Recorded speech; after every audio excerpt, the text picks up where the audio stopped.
Hey there, we're Talia and Ophira Edut, identical twins and astrologers. Welcome to AstroTwins Radio, where we bring the stars down to Earth. It's the week of December 16th to 22nd, and I want to start off with a celebration because as of Sunday, December 15th, we are no longer under the stormy cloud of Mercury retrograde. Man, that one was a doozy. Since November 25th, Mercury, the planet of communication and information and data and just all around scheduling, has been in its triannual backspin, meaning it was passing the Earth in its orbit and appearing to move backwards through the sky and the zodiac.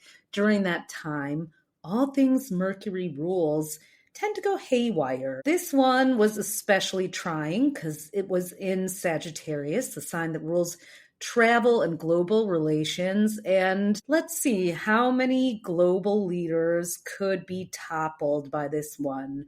Bashar al-Assad in Syria. Emmanuel Macron blows up the government in France. South Korea impeaches their president. I don't know, maybe there'll be more, but Mercury is turning direct now, and the shadow, the retro shade, lingers until January 2nd, so we're not totally out of the woods yet. What does that mean? What does the retro shade or the shadow mean? Well, when Mercury hits that point that it did on November 25th, it was driving along and almost like a car going down the highway. It had made some distance up. Then during the retrograde, it basically turned around and went back from where it came. And then as it turned direct again, it made another U-turn. And now it's got to make up for all that lost distance since the retrograde started. So it's going to take from December 15th until January 2nd for Mercury to wind up at the same degree of Sagittarius it was at when the whole retrograde began back on November 25th. That's a little bit of a lengthy explanation. You guys have been telling us you've been enjoying learning about astrology on the podcast, so we're going to keep throwing in some little astro geeking tidbits for you.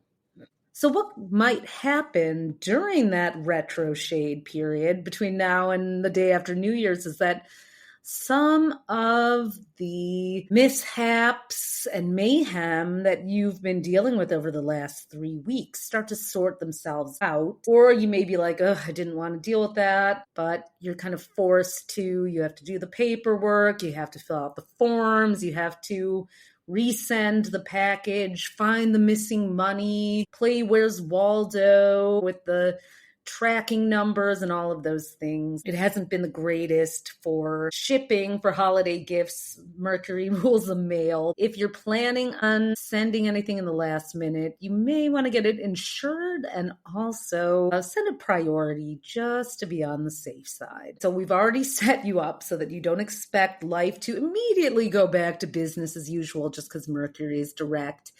And there's a couple other kind of blurry, hazy transits happening this week.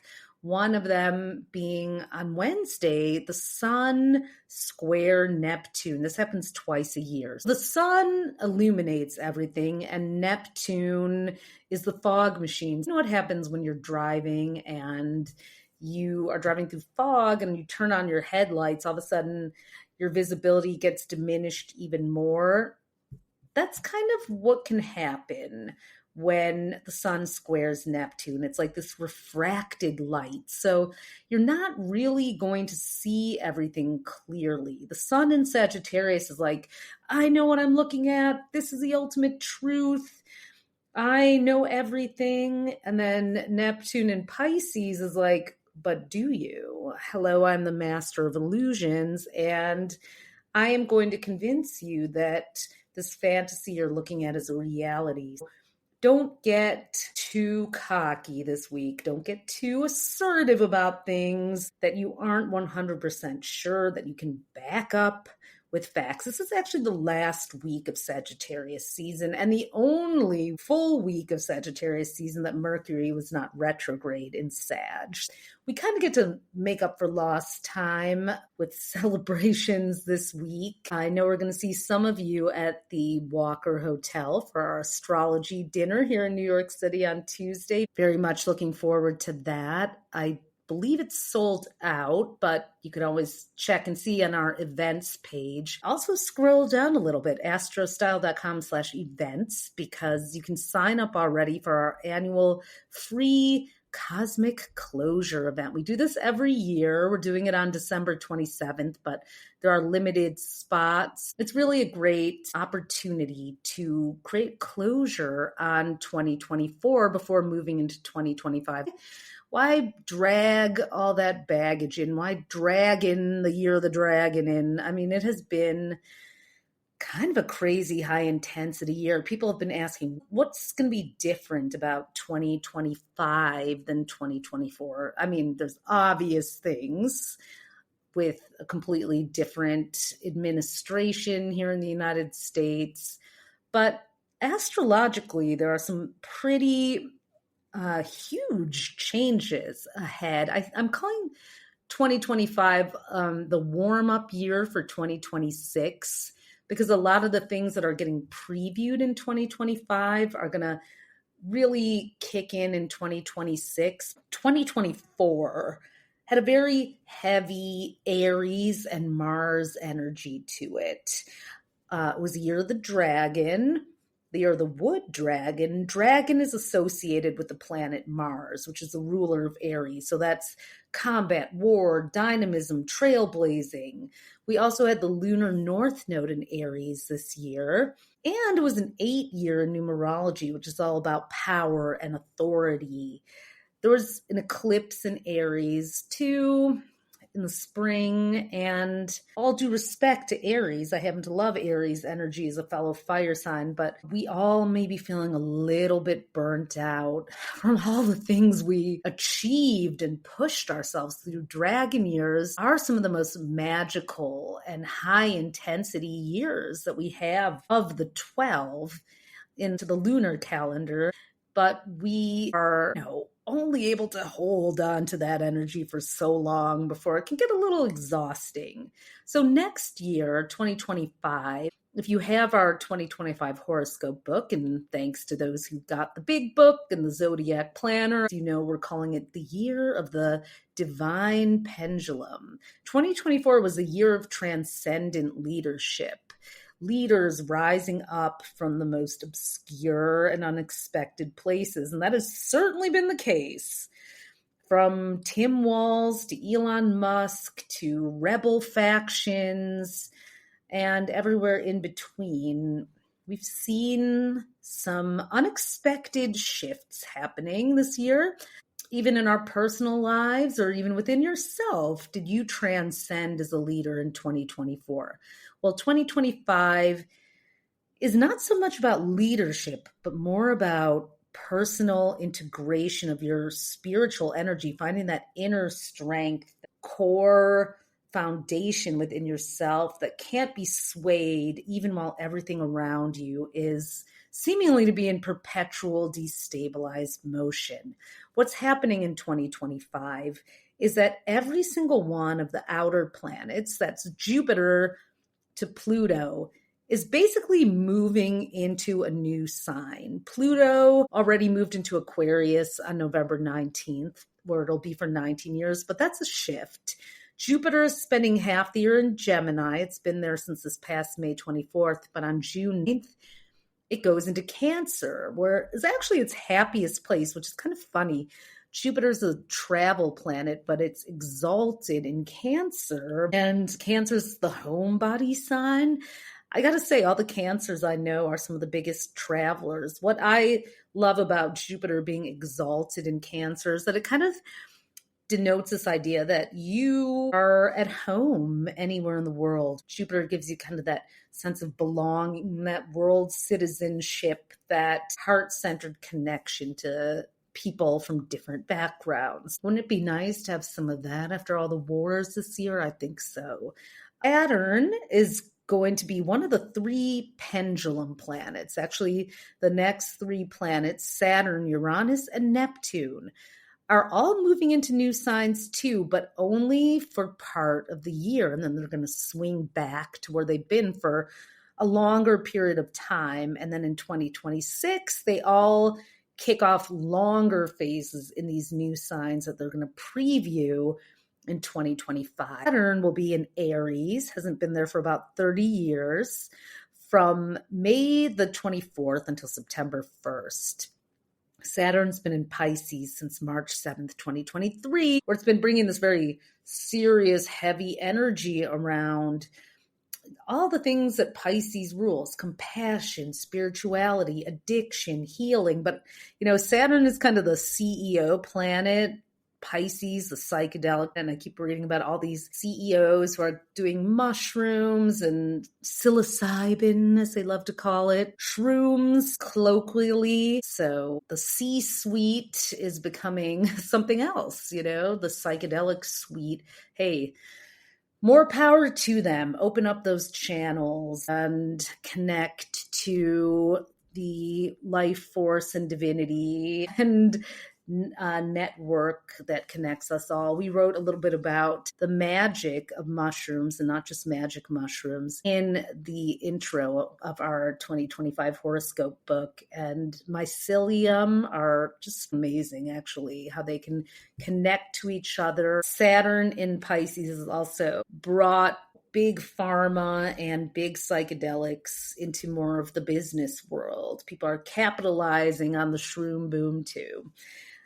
We've had quite a run for the last few years, but Saturn moving into Aries is a very different energy. Saturn is in its least happy place in Aries. It's in fall in Aries. So hopefully that'll suppress some of the war that's going on. But we may also see some heavy-handed authoritarians rising up again during that time, or being restricted. Saturn can work in mysterious ways like that. Then Uranus is moving into Gemini from July 7th to November 7th. It's first time there since the 1940s. And then it goes back to Taurus to finish out a 7-year run on April 26th of 2026. Neptune goes into Aries, leaves its home sign of Pisces. It's been in Pisces since 2011, a long time. Neptune's a very slower moving outer planet. The last time it was in Aries was 1862 to 1875. The Civil War had just begun a year earlier. And, we're seeing civil wars happening all over the country. I think we're kind of having a civil war here in the United States with bots instead of bayonets, or maybe those Jersey Shore drones that are kind of bringing some freaky vibes right now. I do think that some of these tech bros are behind those. Come on now. I saw the Starlink fly by my house in Seattle one day. I just weirdly had this urge to go outside, and I was like, Santa, is that you? It literally looks like Santa's sleigh flying by, or some some alien Santa. I didn't even know what it was. It was crazy. And then I, was quickly calmed down. So I don't know. Just let's stay tuned. I think the mystery will be solved soon. But it is kind of weird and unsettling at the same time.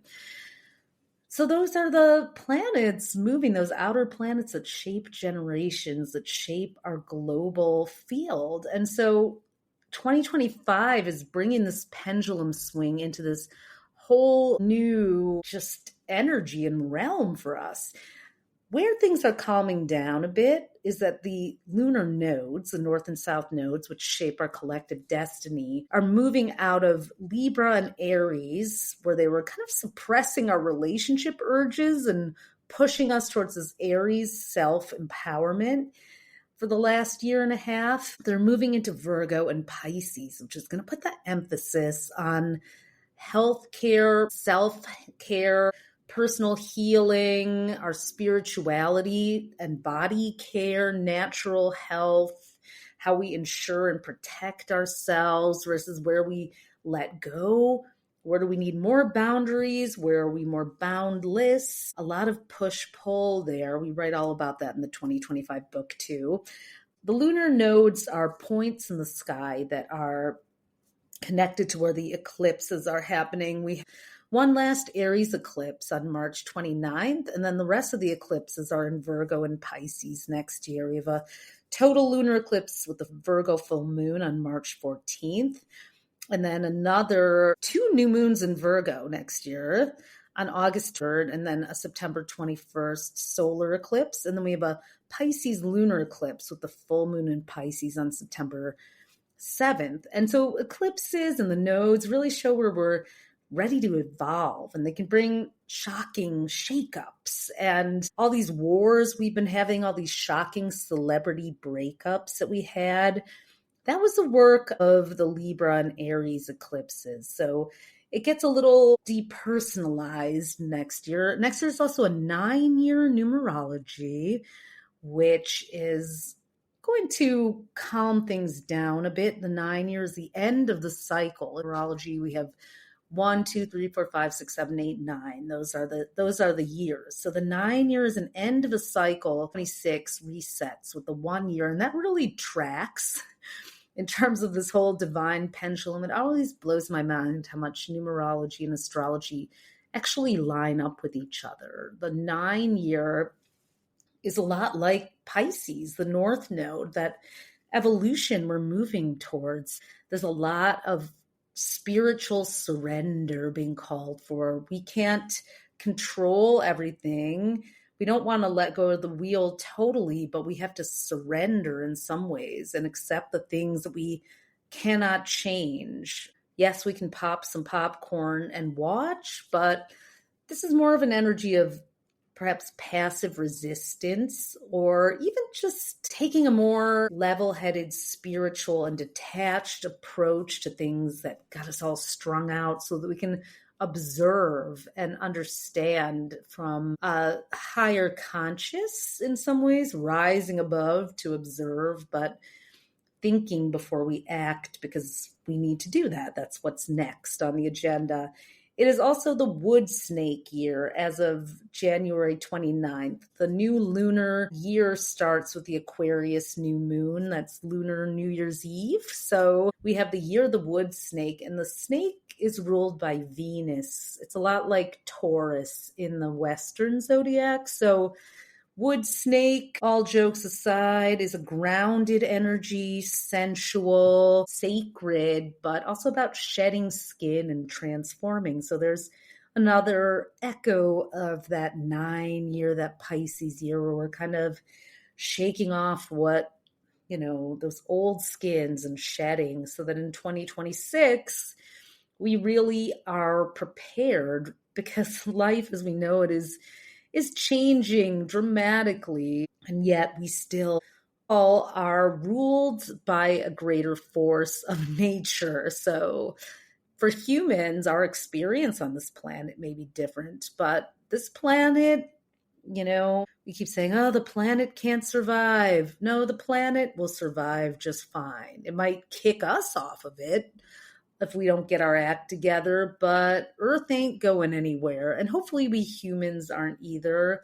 I really do hope this Pluto and Aquarius and even Uranus going into Gemini, where it'll be again for 7 years, starting April 26th of 2026. We have a lot of innovation coming. Hopefully it'll be used to reverse some of the effects of and the damage that we've done on this planet. If we can rise to that calling and use this supreme intelligence that we seem to have now for good, hopefully we can figure this out, man. I'm going to hold out on the 1111 light worker train, because that's my divine pendulum, is refusing to swing to that low vibe, even though the pull is so compelling.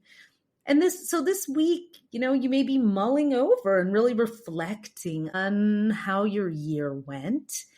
And there are a couple other key moments this week that will, create space for that. On Thursday, the 19th, we have a Venus-Jupiter trine. Now, that is a lovely, hopeful energy coming in. Venus and Jupiter are the two most positive planets. They're called the benefics because astrologers have believed over the eras that they are the planets that bring mostly positive energy in. I think we can have too much of a good thing with them sometimes, but Venus is in Aquarius, Jupiter is in Gemini, the two air signs. Jupiter is retrograde, but it's still bringing this lucky, optimistic energy. They're forming this 120-degree angle, connecting in air signs, working together in harmony.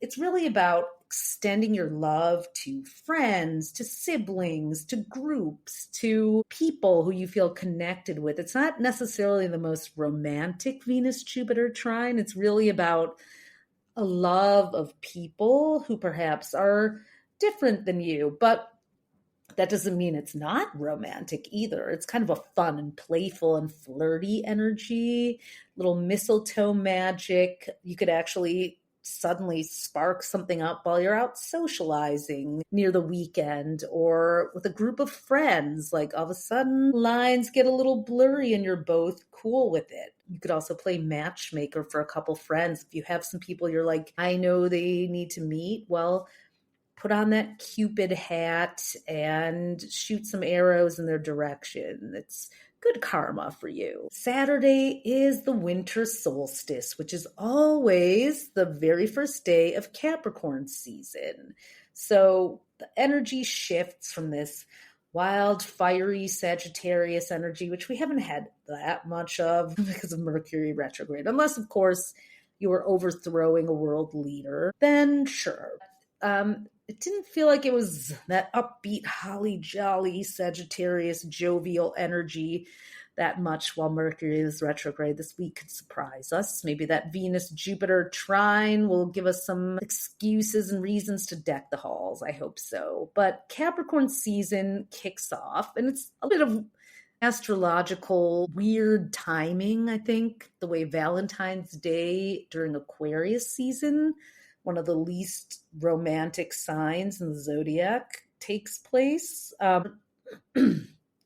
Capricorn is the most ambitious and driven sign, and it kicks in right around holiday season. But Capricorn's also a traditional family-oriented sign, and gathering people together to experience that gratitude around the hearth and honoring the elders in the family. That's all very Capricorn. And we have all the way until January 19th for this. So where Capricorn season really does make sense is January 2nd or even the 1st, when you decide to make your vision board, write your resolutions. Capricorn is represented by the sea goat. So I want to myth bust any stodgy rumors you've heard. Yes, Capricorn can be a long-suffering sign, and it is persistent for sure, but there's the goat that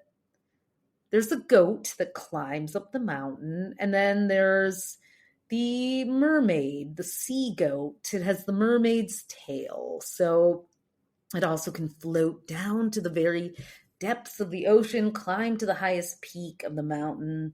Every Capricorn I know has some magic to them. They seem charmed. They are able to work these corporate angles, but also be like the most spiritual, soulful people you'll meet. And the sea goat, their sea goat emblem is the reason for that. Now, Sunday, we have a waning quarter moon in Libra, the halfway point between the Gemini full moon we had on Sunday, December 15th, and drum roll please, the new black Capricorn moon on December 30th. The black moon is the second new moon in the month. The blue moon is when we have two full moons. So we have a new moon in Capricorn right before New Year's Eve on December 30th, which I personally think is going to be a great day to also feel those forward-moving Capricorn planning vibes. Don't think about those this week, though. Settle down by a fire and take some time to really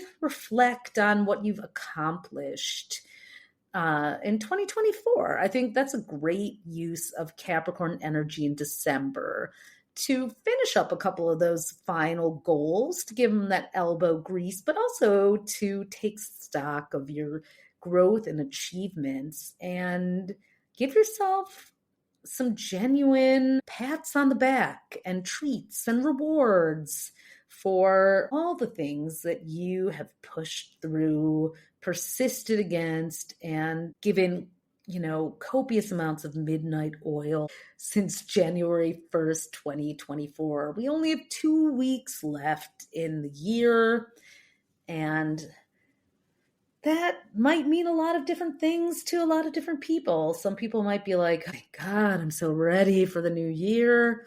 Other people might be like, man, this was a great year.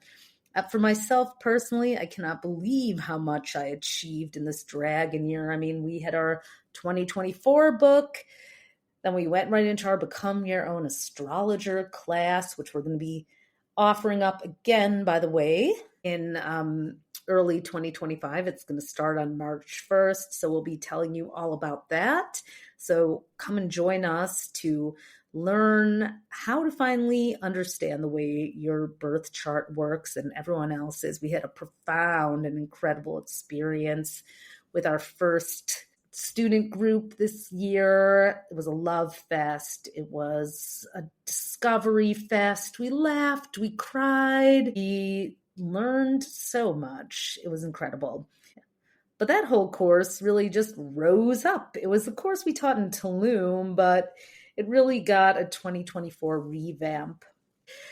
We had our Astrology Advantage book come out and then went right into the 2025 book. I mean, I cannot believe how much content flowed out of me this year. I don't know if I would have been able to do that, if me and Ophi would have been able to do that, had it not been an 8-year and a dragon year. We did a reading for Dua Lipa. We did one for Anya Taylor-Joy. I mean, that was incredible. And we got to meet so many of you. I mean, this was a phenomenal year in so many ways, very work-focused. I could use a little more balance in 2025 myself. Hopefully 2025 will swing me into a hammock here and there, or maybe just make a little space for, I don't know, creating some art or doing something besides just writing all the time. But, well, we signed up for this lifetime. Saturn in Gemini, Saturn retrograde in Gemini. It was just my fate. How about you guys? What have you spent this year really powering through? Has it been an incredible year for you too? Are you ready for a little more breathing room, or are you just gearing up? If you work in the wellness field, 2025 will probably be a really busy year for you with those Virgo and Pisces nodes. If you're an artist, a musician, a poet, a dancer, I'm excited for you. You are going to be feeling the vibes of 2025. I'll be back with more horoscopes and end of year predictions for you next week. But make sure you go to astrosal.com/events and sign up for our Cosmic Closure event and come and take stock of all the amazing things you did in 2024 with us, and also leave the ones that you are so over behind and wipe the slate clean for 2025. It's a free event, our special way of celebrating and thanking you for an incredible year together. Hope to see you there, and until next week. As always, thanks for listening. You can discover more of your star power at astrosal.com, and be sure to follow us on social at AstroTwins. Join us next time for more cosmic fun.